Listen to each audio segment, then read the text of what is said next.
కాశ్మీర్‌లో ఉన్నటువంటి ప్రజలందరూ భారత్ వైపుకి చూస్తున్నప్పుడు, భారతదేశం స్వాధీనం చేసుకోవడానికి ప్రయత్నించినప్పుడు, పాక్ ఆక్యుపైడ్ జమ్మూ కాశ్మీర్‌లో ఉన్న ప్రజలు ఆనాడు పాకిస్తాన్ సైన్యం పరిపాలిస్తే ఏంటి, ఎవరు పరిపాలిస్తే ఏంటిలే అనుకోవడమే వాళ్ళ పాలిట శాపమైంది.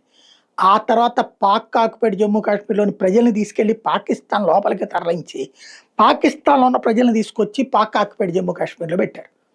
వీళ్ళలో చాలామంది పాకిస్తాన్ నుంచి వచ్చిన ముస్లింలే. కాకపోతే పీఓజేకే మీద సవతి తల్లి ప్రేమ చూపెట్టిన తర్వాత అసలు విషయం అర్థమైంది. ఇప్పుడు వీళ్ళు అటు పోలేరు, వెనక్కి రాలేరు. పాక్ ఆక్యుపైడ్ జమ్మూ కాశ్మీర్ ప్రజలు భారత్ నుంచి ఆశించడంలో తప్పు లేదు. కానీ భారత్ పట్ల వాళ్ళకున్న ప్రేమ, నిబద్ధత ఎంత మేరకు?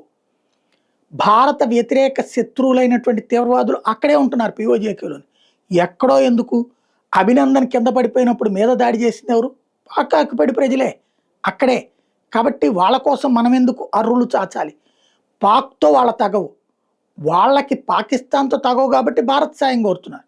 రేపు భారత్‌తో తగవ పడితే పాకిస్తాన్‌ని కోరుతారు. చిత్తశుద్ధి లేనటువంటి వాళ్ళని వెనకేసుకురావడం కష్టం. అదే ఇప్పుడు భారత్ ముందున్నటువంటి భారం. అక్కడున్న మెజారిటీ ప్రజలు కనుక నిజాయితీతో భారత్‌తో కలవడానికి సిద్ధపడితే మనం వెళ్ళడంలో, దాన్ని స్వాధీనం చేసుకోవడంలో తప్పులేదు.